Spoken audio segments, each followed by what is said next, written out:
In the Mana Squad, you know the hardest part about a card convention? It's a trick question, it's the prices. But real talk is trying to figure out how to secure your precious cards from getting from Destination A to Destination B. Now, we've all tried some of everything out there, like the duffel bag. Yeah, it's quick, it's easy, but that ain't gonna work. We tried the backpack. I like the support, I like the straps, but that ain't it.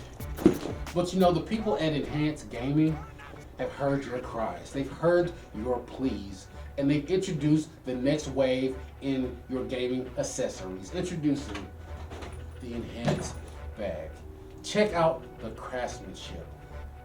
This bag is designed to hold everything from your deck boxes to your playmat dice. I don't care if you're playing MTG, D&D, or if you're one of those heathens out there playing Pokemon. This bag was designed to nestle and carry all the things that you care about. Check out affiliate link at the bottom to help yourself get out a nice cozy discount and help support those things that you put all that time and effort into building. So you just have to ask yourself something. Would you rather have a regular experience or an enhanced?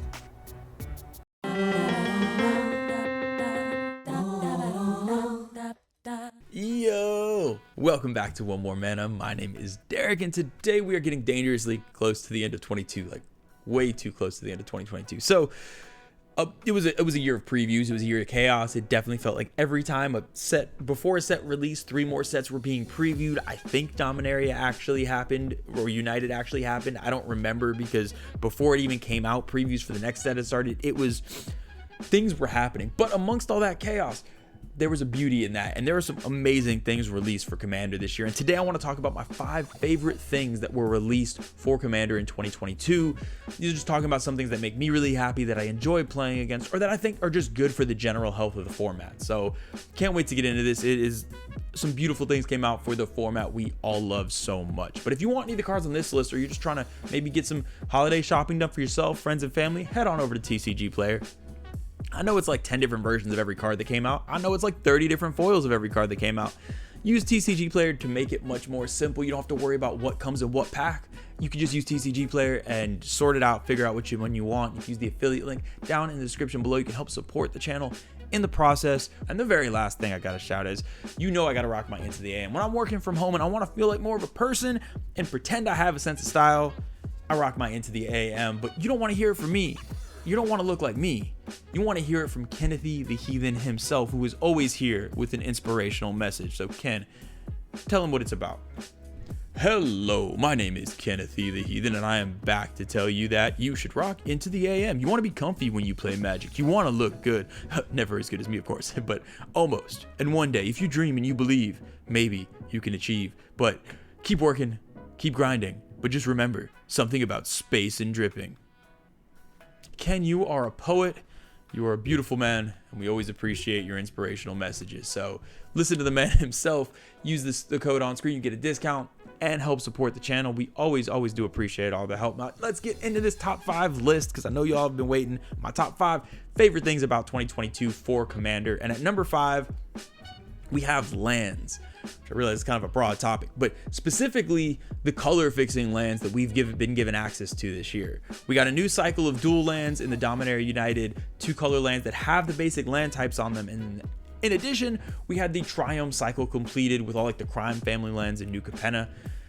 This is phenomenal. It makes deck building so much easier to be able to fix like that, whether it's with fetch lands, like traditional fetch lands, or there's tons of cards that search for a forest, a mountain, plain, like whether it's a Farseek or a Wood Elves, or you have so many things that search for basic land types in the format now. Having these available, not having to worry about having a full array of shocks, because at this point, the fetch lands got reprinted. Fetch lands are the cheapest I've ever seen them.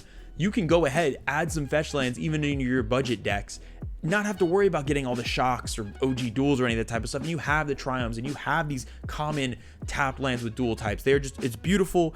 It makes it easier as someone who loves 1 and 2 color decks. It makes it easier if I want to venture out to build a 3, 4, 5 color deck.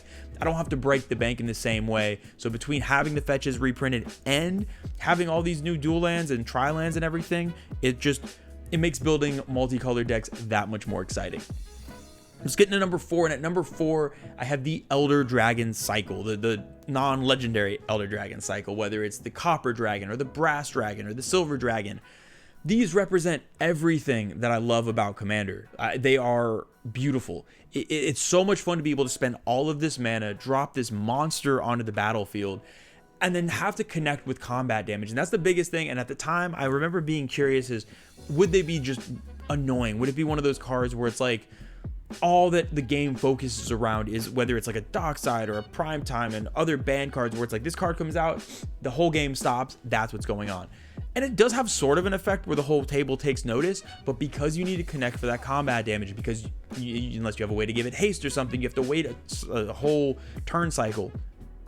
My experiences so far have been so much better than I expected. I already liked them when they were printed, but every game I've played in that I've seen one of these, for me personally, has been more fun. I mean, at least for somebody at the table. I got Copper Dragon out the last time and said, I think, stolen and had like multiple copies and just beat my face in and made all the treasures and killed me, but I deserved it. So fun relatively.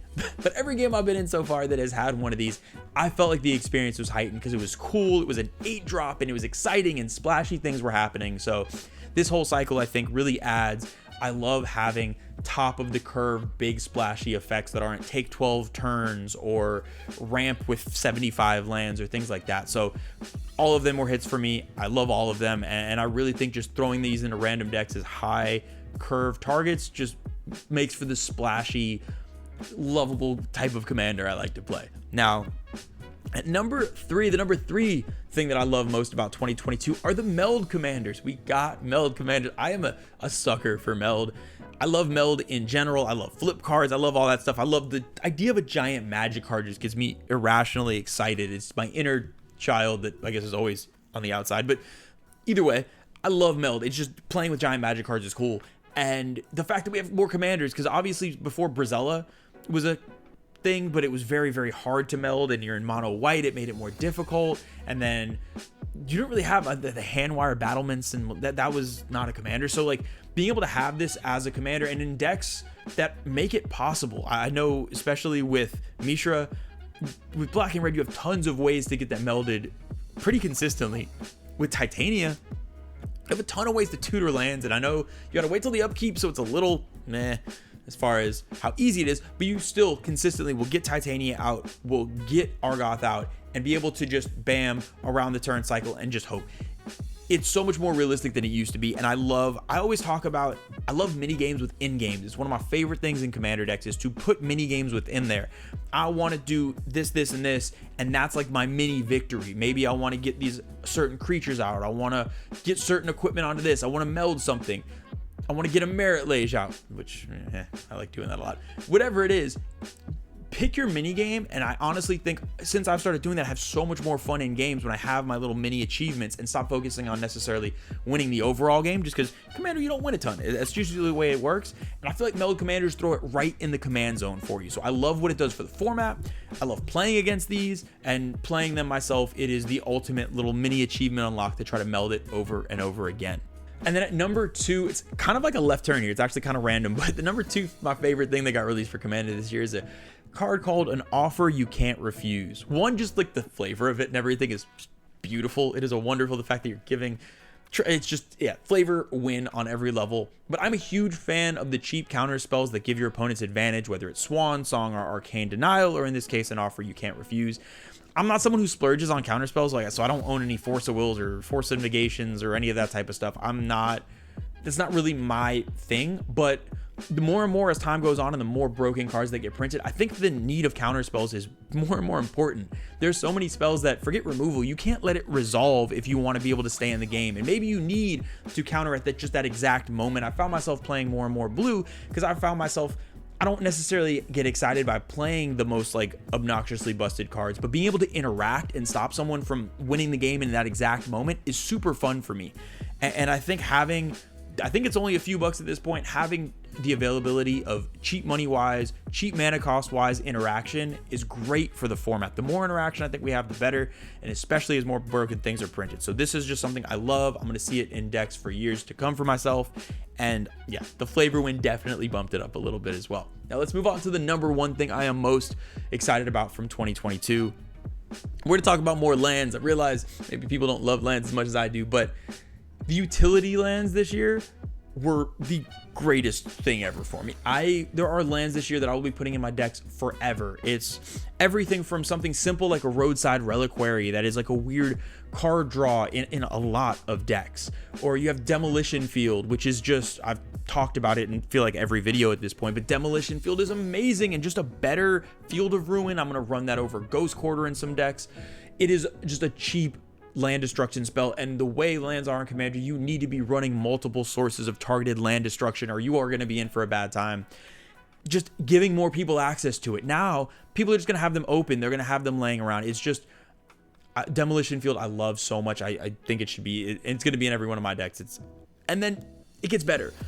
You talk about utility lands, you have the entire set of channel lands from Neon Dynasty with Boseiju and Takenuma, and is it Otawara, I think is the blue one. I'll put them on the screen. They are all just so powerful, and the fact that they again increase that interaction count, I've loved that. It feels like with all the bombs that are being printed and all the dangerous scary cards that get printed, being able to get extra interaction without cutting your fun stuff is the best possible case scenario. Having this interaction in lands that don't come in tapped, I've really loved what it's done. Having these in my decks, I feel like I get to be more interactive in games.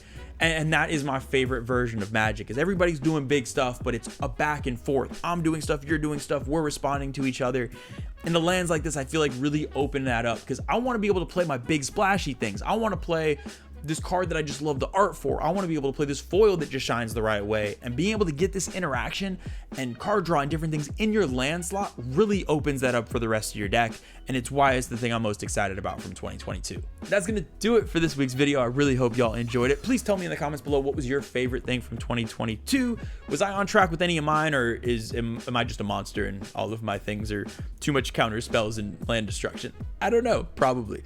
Either way, definitely let me know. As always, a huge shout out to the patrons. We love and appreciate y'all so much. I hope all of you have a wonderful holiday season. We got plenty of stuff to come. Don't know how many videos we'll have out before the end of the year while we're all doing holiday shenanigans, but we will be back strong in 2023 and look forward to all y'all joining us there. So until then, I will see y'all next time.